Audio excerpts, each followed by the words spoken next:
আমাদের আজকে 25 দফা দাবি নিয়ে আজকে ডিপিও ডেপুটেশন। এটা ডিপিও ডেপুটেশন নয়, একাধিক দাবি তুলে বিক্ষোভ মিছিল করে স্মারকলিপি প্রদান করল পশ্চিমবঙ্গ অঙ্গনওয়াড়ি কর্মী ও সহায়িকা কল্যাণ সমিতির জলপাইগুড়ি জেলা কমিটি। সোমবার শহরের রাজবাড়ি পাড়া থেকে মিছিলটি শুরু হয়ে বিভিন্ন পথ পরিক্রমা করে জেলাশাসক দপ্তরে হাজির হয়। জেলাশাসক দপ্তরের মাধ্যমে দপ্তরের মন্ত্রীকে স্মারকলিপি তুলে দেওয়া হয়। আন্দোলনকারীদের দাবি মোট 25 দফা দাবি তোলা হয়েছে। দাবিগুলির মধ্যে রয়েছে নতুন শিক্ষানীতি দ্রুত চালু করে অঙ্গনওয়াড়ি কর্মীদের সেই শিক্ষানীতির অধীনে আনতে হবে, মোবাইল ব্যবহারের টাকা প্রদান করার দাবি তোলা হয়। অন্যদিকে প্রভিডেন্ট ফান্ড পেনশন চালু করার দাবি তোলা হয়। বর্তমানে অঙ্গনওয়াড়ি কর্মী ও সহায়িকাদের বেতন 8,250 ও 6,000 টাকা, ন্যূনতম বেতন 21,000 ও 18,000 টাকা করার দাবি তোলা হয়।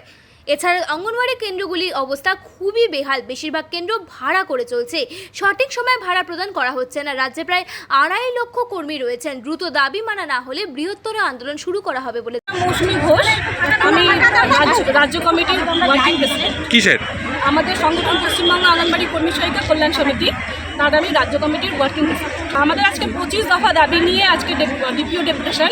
এটা ডিপিও ডেপুটেশন নয়, ডিপিও স্যারের হাত দিয়ে আমরা আমাদের যে ডিপার্টমেন্টের মন্ত্রী আছে শশীপা আচার্য মহাশয়, ওনাকে দেবো, এবং আমাদের সেক্রেটারি তাকেও আমরা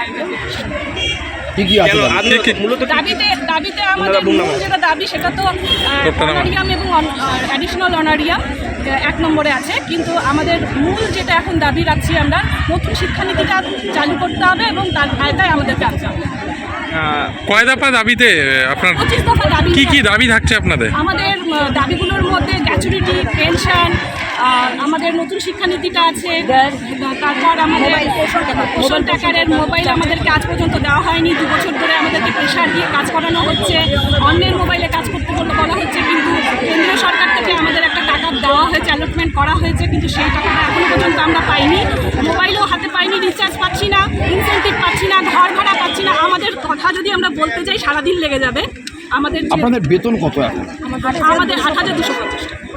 8,250 টাকা। এটা কি মানে সহায়িকাদের না কর্মীদের? কর্মী সহায়িকা একজন বলি দাঁড়াও, কর্মী সহায়িকা দুজন, সবাই মানে আমাদের দুটো রেশিওতে হয়। একটা কেন্দ্র সরকার 60% এবং রাজ্য সরকার 40% দিয়ে আমাদের অনারিয়াম, অ্যাডিশনাল অনারিয়াম হিসাবে দেওয়া হয়। কাদের কাছে এই স্মারকলিপি দিচ্ছেন?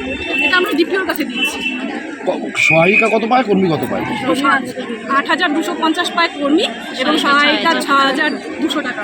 আর নতুন যে শিক্ষানীতি লাগু করতে বলছেন, নতুন শিক্ষানীতি লাগু হলে আপনাদের কি সুবিধা আমাদের হবে? সুবিধা হবে, আমরা শিক্ষিকার মর্যাদাটা পাবো।